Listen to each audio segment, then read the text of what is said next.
Hey, it's Johara. Welcome back to my channel, to the Witchy Reader. So I'm back, and I'm going to be doing the 20 questions book tag, 3 tag videos in a row. I'm so happy because tags have always been my very favorite videos, but I feel like I haven't done them in forever, and I'm so happy to be back doing them. I want to do more, so definitely throw your tag video ideas my way, and I will potentially do them. Um, Anyways, 20 questions book tag. This should be fun. Um. Let's just jump right into it, shall we? Question number 1. How many books is too many books in a series? So I don't think there's any. I don't think there's any. There's just. I think I love long series. I don't care how long it is. I have been reading Warriors. I'm trying to. I am liking it. It's just not as good as Seekers, which is an unpopular opinion apparently because most people prefer Warriors. And I like Warriors, but it's different than Secrets for me. But anyways, I am enjoying it, and I do want to continue and finish it. And there's a lot, so many books in that series. There's probably at least 50. I wouldn't be surprised if there's closer to 100 at this point. There's trying to think. There's 6 books per arc, and how many arcs are there? I think there's 7 now.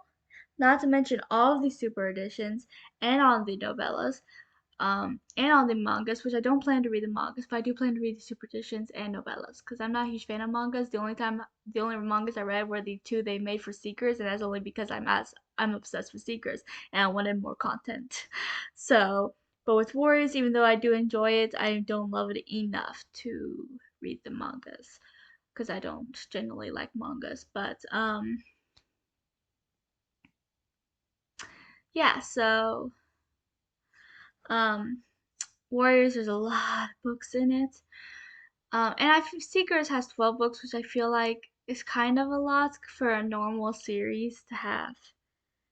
Still not as many as Warriors, obviously. Then there's Percy Jackson. Like there's 5 books in the original series, but then there's also 5 books in the Heroes of Olympus series. Then there's 5 books in the Trials of Apollo series. Not to mention there's that Magnus Chase, I think is a trilogy.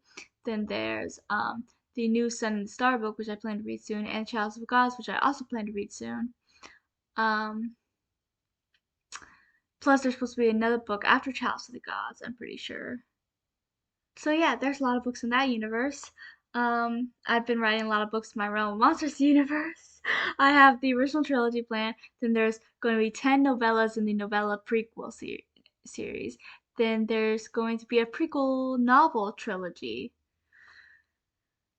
So yeah, I don't think there's any such thing as too many books in a series, but I understand why some people wouldn't like longer series because it can take you forever to read and stuff. But me, if I love a world and these characters and this universe that's created, I'm going to want as many books as possible because I'm not going to want to have to leave the world and say goodbye to these characters that I have fallen in love with. That's just my point. So if I enjoy it enough, I will read it till the end. Um, so yeah, no matter how many books there are. Question 2. How do you feel about cliffhangers? Um, I don't hate cliffhangers.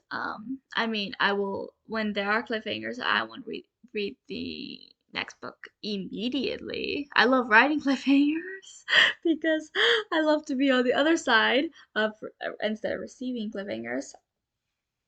Um, but yeah.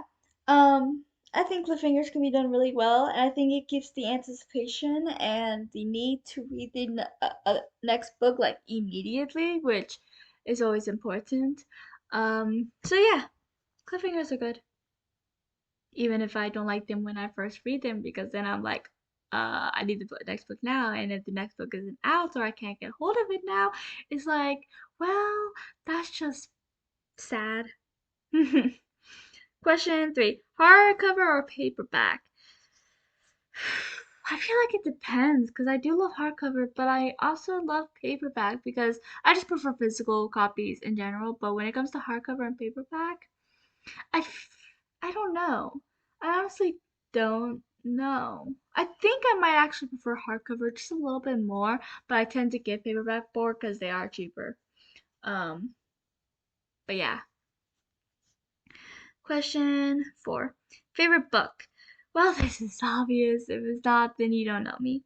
So it's a tie between Harry Potter and Seekers. I have both books with me. I have book 2 of Harry Potter. I have book 1 here. It's just down there because I am currently reading book 1. So I'm going to use book 2 because it's closer. So Harry Potter and Seekers. It's pretty much a tie, and they kind of seem pretty opposite, but they do have more in common than you originally see, which is the biggest thing is that the characters start out young, and you kind of throughout the series see both of them get older, and as they get old, and the main focus is like these themes of friendship and found family and stuff, but as the characters get older, they experience romance and they fall in love and stuff, but the romance is still a subplot, and the main thing is still the friendship between the main characters, which is my favorite thing, and it's what both of them focus on, which makes me love them both so much. Not to mention, I just love the storylines and the characters and the journeys and the adventures because they both go on so many throughout both series. Um, so yeah, both are amazing and I absolutely love them. Highly recommend. Most people have either read or at least know of Harry Potter at least, but this Secrets is just very underrated and I need more people to read it and love it so that I can talk to people about it because I have nobody to talk about it with and it sucks. How would you feel if nobody even knows your favorite book exists? And then who do you talk about it with? Nobody. That is the answer. It is a tragedy. Moving on. Um Book 5. Least favorite book. Thing is, I think I mentioned this in my last video. I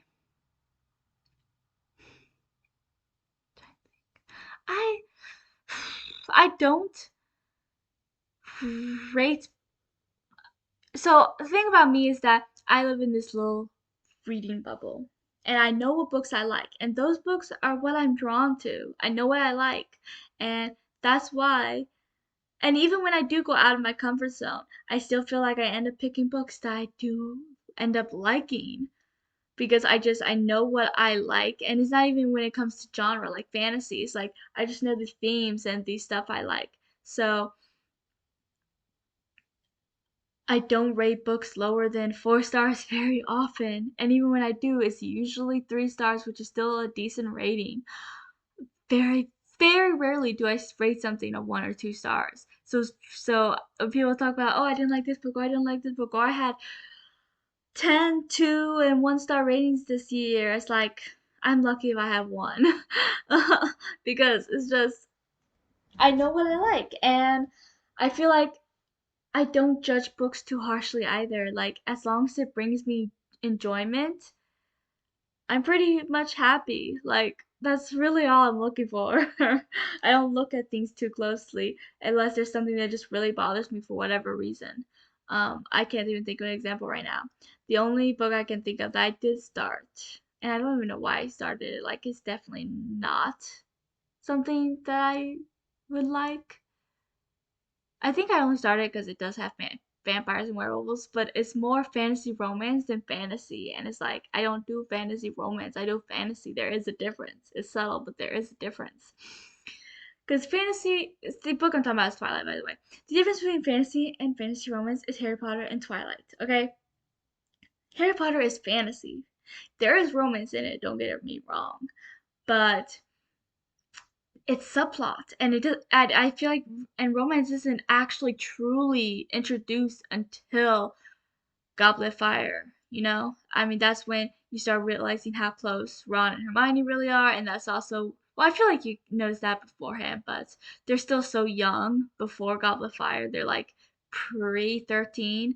So Goblet of Fire they're 14, they're getting older and then Harry whose point of view you're in starts really crushing on Cho, so that's when you're really introduced to romance.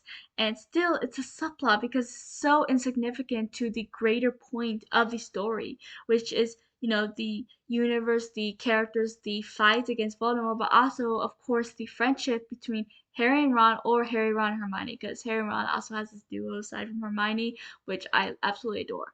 But anyways, then there's Twilight, which is fantasy romance, because it is centered around the romance of Bella and Edward, and there just happens to be fantasy creatures involved. But the main important thing isn't the fact that there's vampires and werewolves or there's fights against vampires and werewolves. The main important thing is the relationship between Bella and Edward. That's the difference between fantasy and fantasy romance. And I don't like Twilight. I hate Twilight. I despise Twilight. So I'm gonna go with Twilight. But question 4. Love triangles, yes or no? No. I don't like love triangles, and love triangles can usually put me off of a book. Maybe that's part of the reason why I also didn't like Twilight, but that's not, I know for a fact that's not the only reason. But it didn't help. It certainly didn't help. Um, I just don't like love triangles. I think honestly, there's only one example of a love triangle I can even think of, which isn't even from a book, it's from a TV show, that I felt like was done all right. And even though it's definitely not my favorite storyline in the show, um, I like how it was dealt with, which is the love triangle in Legend of Korra, which is the spin-off of Avatar: Last Airbender. Korra, Mako, and Asami, because Korra and Asami both had feelings for Mako, and Mako had feelings for both of them. And he did kind of cheat on both of them at one point with each other without the other realizing it. But um,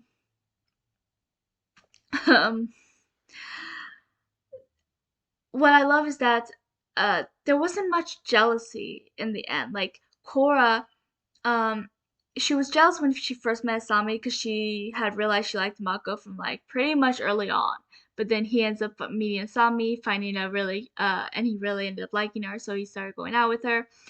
Um, and Korra didn't like Asami when they first met because of it. But in that episode, they have a lot of fun together, and Korra realizes Asami's not who she figured she would be from face value. So after that, there was really no jealousy, even though they both liked the same boy and they both knew they liked the same boy. They never let it disrupt their friendship. And even when Mako and Asami broke up so Mako could be with Korra, even though that didn't last either. Um, they Asami didn't have any hard feelings because she just wanted them both to be happy, and she still cared about them both and wanted them in her life as her friends. So, um, and then when Korra and Mako were they had this huge fight, and I'm a little unsure. I don't remember if they were actually technically broken up or not at the time. Um, but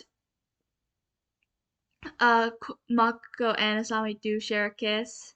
I think they were technically broken up, but then when Corey returns from her trip, she had amnesia. So she didn't remember that they broke up. So technically, they didn't cheat, but and it kind of seemed like they did at the same time. It's kind of a complicated situation. It's fantasy, of course, it's complicated. But anyways, um, and then of course Korra and Mako do break up, and in season 3, Korra and Asami even laughed about the fact that they both technically cheated with Mako on each other. Like they were literally laughing about it.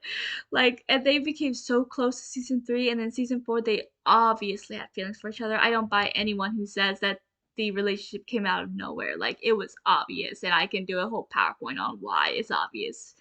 But moving on.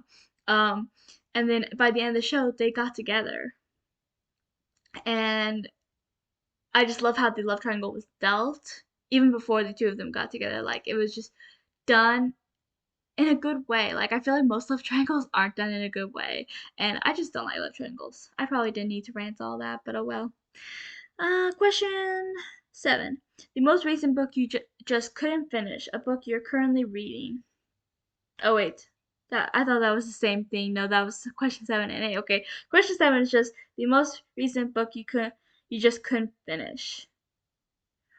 Was there a book I couldn't finish recently? I don't think there is. Like I said, I don't dislike books that I read very often. I don't even DNF very often or rate books 1 or 2 stars very often. So I can't think of a book that I just couldn't finish recently.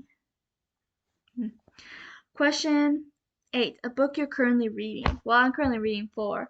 Harry Potter and Sorcerer's Stone, I'm like halfway through. Then the 5th book in Trials of Apollo I started recently. I think I'm only 8% through.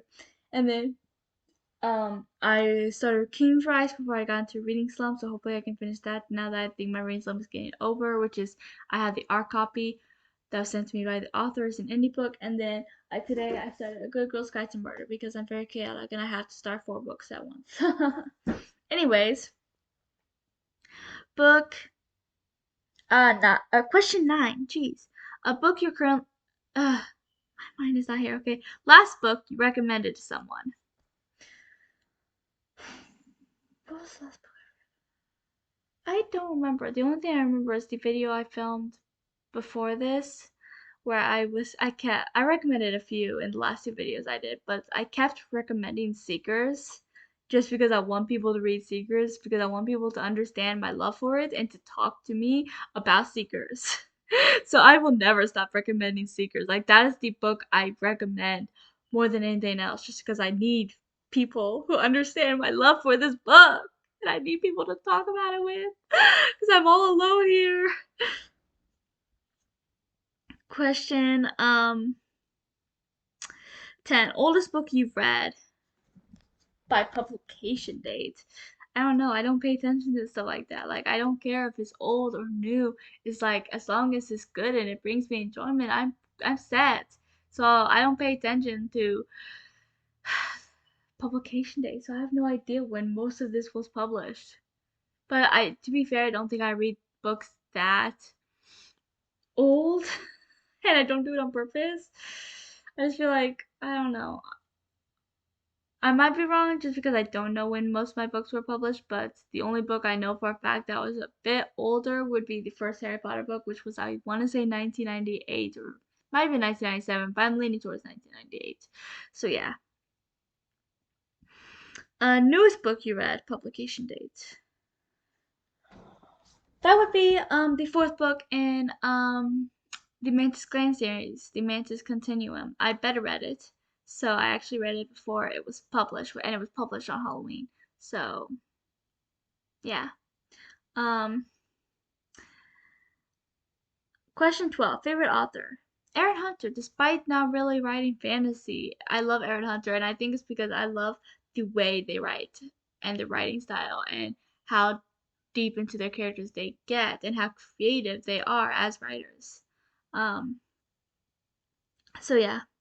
Question 13, buying books or borrowing books? I do prefer buying books because I do love to reread and I do love to own the physical copies. So definitely buying. Question 14, a book you dislike that everyone else seems to love. What is a book that I do not like that everybody else loves? I was gonna say Twilight, but that I don't think would be right because I feel like Twilight's very controversial these days. I feel like when it first came out, everybody loved it, but now it's like half and half. Like you either love it or you either hate it. There is no in between. Um, I don't know. Can't think of a book that everybody loves that I just don't. I don't know. Question 15. Bookmarks or dog ears? Bookmarks. Duh. Like, I will not dog ear my page. I won't write in my books. Like, the only thing I do is tab them. Like, I don't, like, that's the only annotating I do. I don't write in them or anything. I don't dog ear. Like, nope. Question 16. A book you can always reread. Harry Potter and Seekers and Monster High School Friends Forever. Those are the 3 books I've reread so many times that I know all 3 series from like the back of my hand. Like seriously, I read them so many times.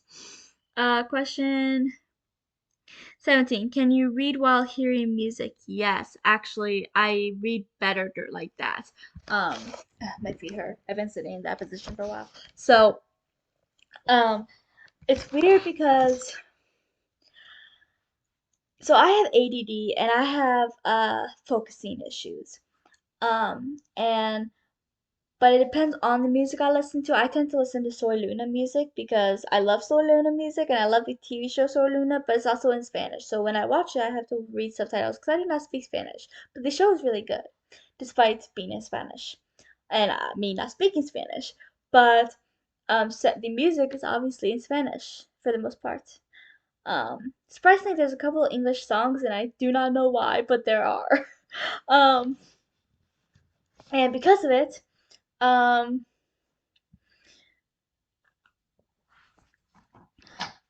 I tend to listen to Soy Luna music while I read because I cannot like my ADD it acts up in different ways. Like there are days that